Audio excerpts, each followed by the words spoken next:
Today's lecture will deal with sinusoids, RMS values, and phasors.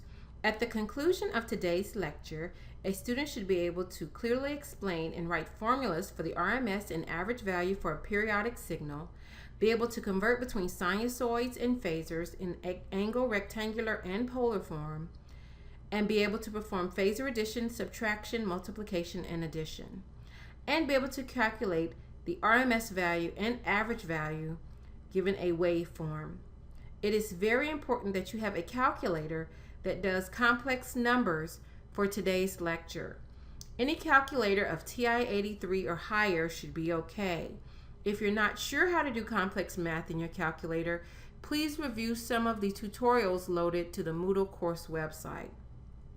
First, a sinusoidal voltage source produces a voltage that varies sinusoidally with time.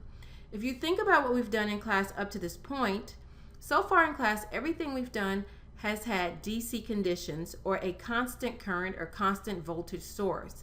Now we're going to start dealing with sources that actually vary with time, in particular as a sinusoid. A sinusoidal current source produces a current that varies sinusoidally with time. Notice when I say sinusoid, that could be a cosine or a sine function, but for the purposes of this class, when we talk about a sinusoidal source, it's a cosine. So here, this would be V of t, and the notation is sometimes shown as just a V, would be equal to V sub m cosine omega t plus phi, where V sub m is the maximum amplitude of the sine wave, the period is capital T in seconds, the reciprocal of the period is the frequency f in hertz, sometimes called the cyclic frequency, and it's 1 over t. The angular frequency is omega and is 2 pi f, or sometimes we use 2 pi over the period, and the phase angle phi is measured in radians. Note sometimes we also put phi in degrees, but you have to understand that if you're going to do any math between omega t and phi, it has to be in radians because the units of omega are radians per second, and lowercase t is time in seconds. Note that if the phase angle is positive, the sinusoidal function shifts to the left, whereas if it is negative, it shifts to the right. This is sometimes counterintuitive to what students would think. The RMS, or effective value of a periodic function, is given by XRMS is equal to the square root of 1 over t, the integral from t naught to t naught plus the period, x of t squared dt.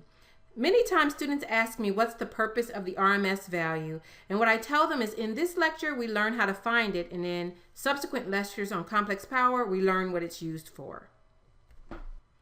The important characteristic of a sinusoidal function is the RMS value, and this value represents the square root of the mean value of the squared function.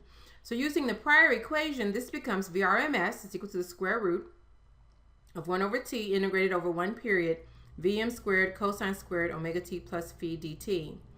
This value reduces for sinusoidal functions only to VRMS equals V magnitude of the square root of 2.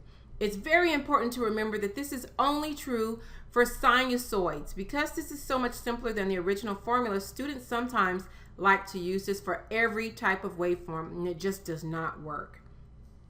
The average or DC value of a periodic function is given by V average or VDC equal 1 over period, the integral of 1 period, V of t, d of t. Notice that for sinusoids, this actually reduces to 0 because it's the integral over 1 period, and whether it's a cosine or a sine wave, that integrates to 0. Now let's look at a diagram that will help us to translate between sine and cosine expressions giving the phase shift. The relationship between phase angles for sine and cosines can be given by the following diagram. I call this a phase diagram, and the important thing to remember is that it has absolutely no relationship to the trigonometric functions. And what I mean by that is, if you notice here, on the positive x-axis we have positive sine, on the negative x-axis we have negative sine, and on the positive y-axis we have positive cosine, and the negative y-axis we have negative cosine. The way that you could quickly remember the relationships given by these 6 equations is using this diagram. Sine omega t plus 90 degrees would be an angle here with positive 90 degrees, which equals cosine omega t, and that would be what that first figure shows. Let's try another one. What about cosine omega t plus 90 degrees? Cosine omega t plus 90 degrees would be right here, and as you can see here, that represents negative sine omega t. Let's try another one. What about the sine of negative 45 degrees? Sine of omega t minus 45 degrees would be right here. So with respect to the negative sign, that would be the same as negative sine omega t plus 135 degrees. So once again, let's write down what we did here. So the sine of omega t minus 45 degrees is the same as the negative sine of omega t plus 135 degrees. Okay, let's do some examples. For the following voltage waveform, find the amplitude phase with respect to cosine omega t, the frequency in hertz and radians per second, and the RMS value and the average value. First, the amplitude. The amplitude is the peak. Since the sine wave peaks at 1 volt, we would say that Vm is equal to 1 volt. To find the period, you would find the x-axis crossing for 2 points. So for example, if I use this point here, 7.07, and I go back 1 period and use the point 0.79, I would see that t is equal to 7.07 minus 0.79, which is approximately 6.28 or 2 pi seconds. So the angular frequency, omega, which is equal to 2 pi over t, would be equal to 1 radian per second, or the frequency equal to 1 over t would be equal to 0.159 hertz. So now let's do the phase angle. The phase angle requires a little bit of thinking. And the way we do this is you find the x-axis crossings for the original cosine waveform as well as the darker blue line. So let's say I use these 2 points here, 7.07 and 7.85. The difference between those 2 points we'll call delta t. So delta t would be equal to 7.85 minus 7.07, which is equal to 0.78 seconds. So the phase angle would be omega delta t, which is 1 times 0.78, which is equal to 0.78 radians, or pi over 4 radians, or as a phase angle that would be 45 degrees. Since the voltage waveform is to the left of the positive cosine, that is a positive 45 degrees because we would say that the voltage waveform is leading the positive cosine. If the angle had been less than 0, we would say that the voltage waveform is lagging the positive cosine, and that meant that the waveform would be to the right. So V of t is equal to the cosine of omega t plus 45 degrees. And as we talked about before, the average value for a sinusoid is 0 volts, and the RMS value is equal to the amplitude divided by the square root of 2. So in this case, that would be 1 over the square root of 2 volts. So now let's find the RMS value and the average value for a periodic waveform that's not a sinusoid. Remember, if it's not a sinusoid, the average value may not be 0, and the RMS value is not the amplitude divided by the square root of 2. So the first thing we're going to do is find the period. What we notice here is that this waveform repeats every 2 seconds. So we would say that t is equal to 2 seconds. The next thing we want to do is to find the equation of this line. It's a piecewise linear function. So V of t is equal to, the slope from 0 to 1 is a 2, and it has a y-intercept of 0. So we would say that the equation of that first line is 2t, and that's between 0 and 1 second. The second line is a constant, so we would say that that's -4, and that would be between 1 and 2 seconds. And recall that this waveform will repeat every 2 seconds. So let's find the average value, or the DC value, first. That's equal to 1 over the period, the integral over 1 period, v of t dt. So that would be 1/2. Since it's piecewise linear, we're going to have two integrals here. So we have the integral from 0 to 1, 2 dt, plus the integral from 1 to 2, -4 dt, which equals 1/2 times t squared, evaluated from 0 to 1, plus 1/2 times -4t, evaluated from 1 to 2, which makes the average, or the DC value, equal to -1.5 volts. Now let's find the RMS value. Note that for the average value, since we've already talked about that the integral is the same as the area under the curve, we could have also found the area under the curve for 1 period and divided by 2. So now, the RMS value is the square root of 1 over the period, integrated over 1 period, v squared of t dt. Many times it's easier to find VRMS squared first and then to take the square root. So we will do that. But first I'm going to write the equation for v squared of t.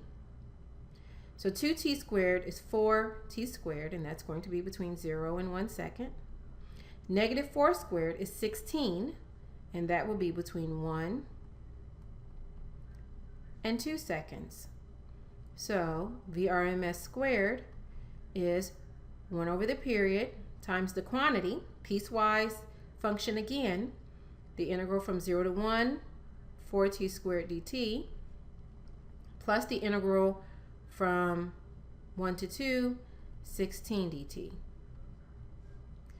So VRMS squared is equal to 1/2 times 4t cubed over 3, evaluated from 0 to 1, plus 16t, evaluated from 1 to 2.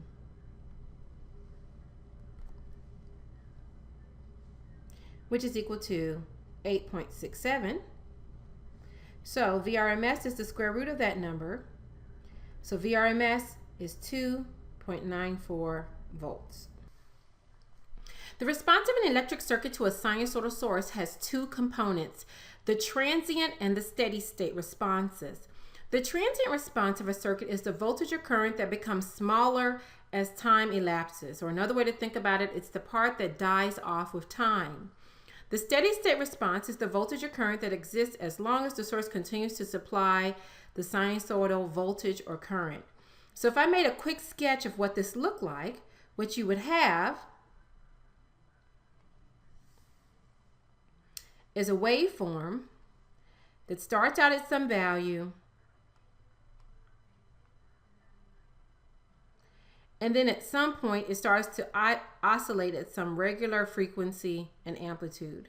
So when it's changing, that would be considered the transient response. And once it stabilizes, that would be called the steady state response. In this class, we study the sinusoidal steady state response. In your next circuits course, you will look at the transient response as well as the sinusoidal steady state response. And there's also a transient and DC steady state response as well. So for the steady state response, the solution is a sinusoidal function. The frequency of the solution is identical to the frequency of the source.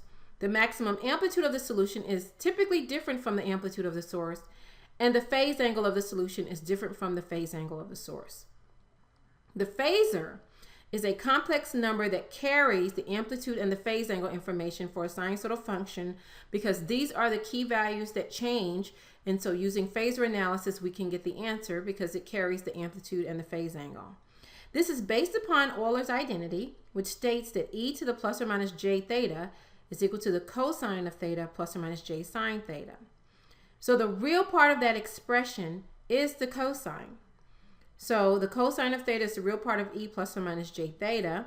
And as you recall, the way that we describe sinusoidal sources is by using the positive cosine. So v sub m cosine omega t plus phi would be equal to v sub m times the real part of e to the j omega t e to the j phi. So the phasor representation for a sinusoidal function is given by v, and there's two ways I do this. You can either show bold-face v, or v with a line over it is equal to v sub m e to the j phi.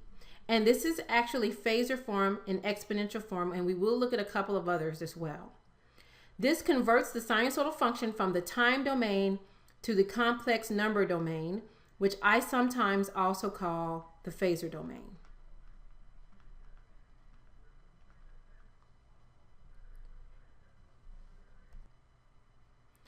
So note that v sub m e to the j phi is called the exponential form, which some texts also call this polar form. And in those cases, they would call this bottom one angle notation. So in order to be consistent in this course, I will sometimes call the bottom one angle notation and the top one exponential or polar form. So the other form is rectangular form. Rectangular form of a phasor is given by v sub m cosine phi plus j v sub m sine phi. And the angle notation of the phasor is v sub m with an angle of phi degrees. Most of your calculators will give you a phasor in either exponential form or rectangular form. It never typically gives angle notation, but note that you can quickly get angle notation from the exponential form by noting that the amplitude is the first value and the angle in the exponential is the angle.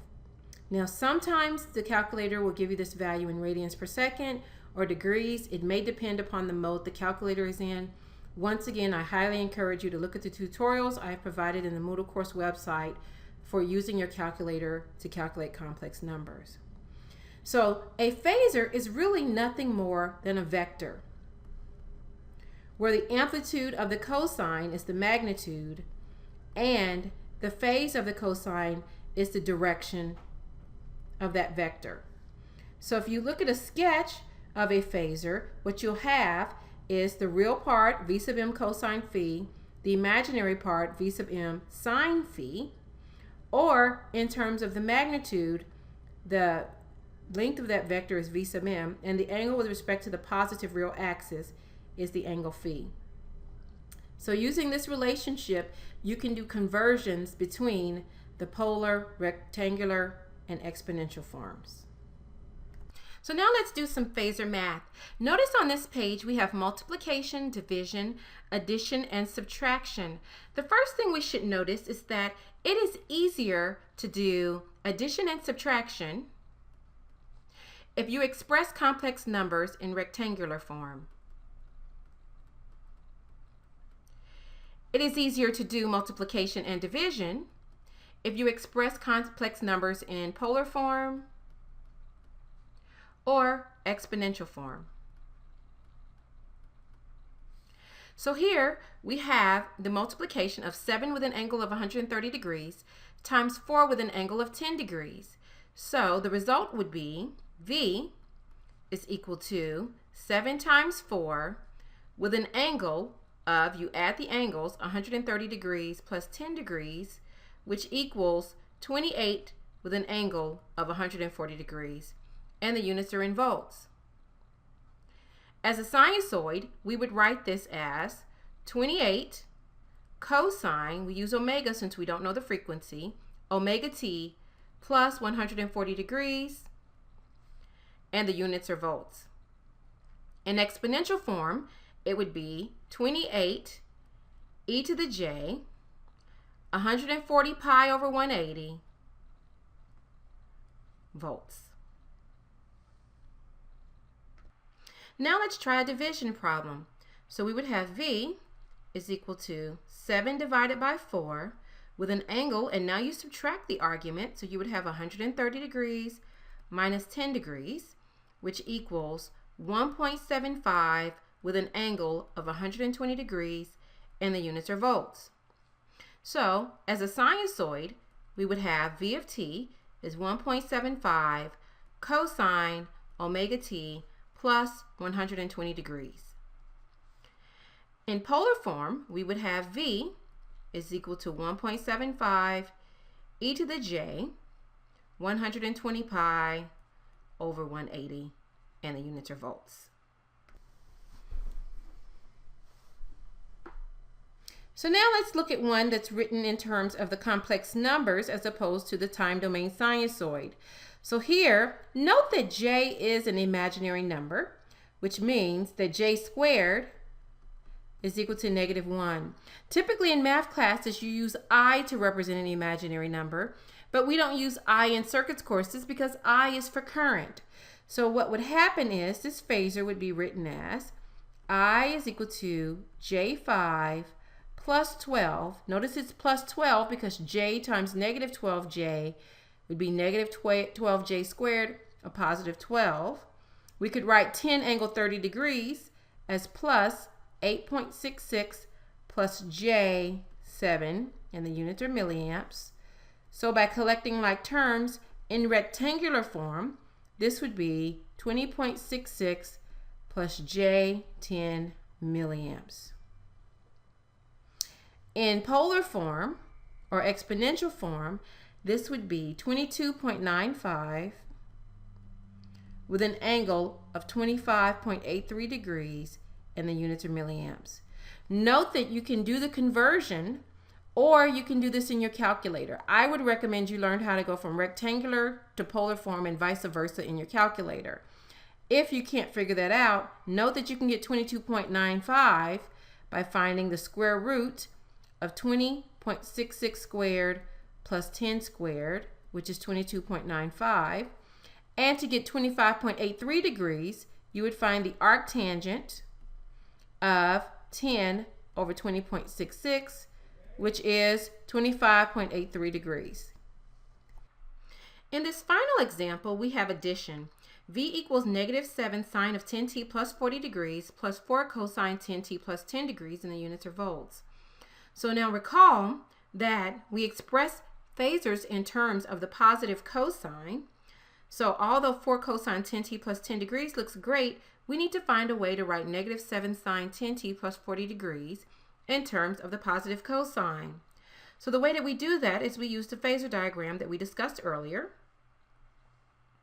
where we put positive sign on the positive axis, negative sign on the negative axis, positive cosine on the positive y-axis, and negative cosine on the negative y-axis. Notice that this has no relationship to the trigonometric properties. It's an entirely different type of diagram. So when we draw -7 sine 10t plus 40 degrees, negative sign is here. If we add 40 degrees here, we now know that that phasor would be here with a magnitude of 7 and an angle of 40 degrees. So now, to find out the value of that with respect to the positive cosine, we'd go to the positive cosine and draw another angle. 90 plus 40 is 130 degrees. Okay, let's do one final example. So now we have V is equal to -7 sine 10t plus 40 degrees plus 4 cosine 10t plus 10 degrees. As a phasor, V is equal to 7 with an angle of 130 degrees plus 4 with an angle of 10 degrees. When you're doing addition and subtraction, it's easier to write complex numbers in the rectangular form. So we're going to write 7 with an angle of 130 degrees as -4.5 plus J 5.36, and 4 with an angle of 10 degrees as 3.94 plus J 0.695. So now the result would be the sum of the real parts plus J times the sum of the imaginary parts, which is -0.56 plus J 6.06 volts. So if we wrote that in polar form, V would be equal to 6.083 e to the j 95.28 times pi over 180 in volts, or in angle notation, V would be equal to 6.083 with an angle of 95.28 degrees, and the units are volts. Finally, we'll write the answer, V of t, and the sinusoidal steady state is equal to 6.083, the cosine of 10t plus 95.28 degrees. This concludes our introduction to phasor math.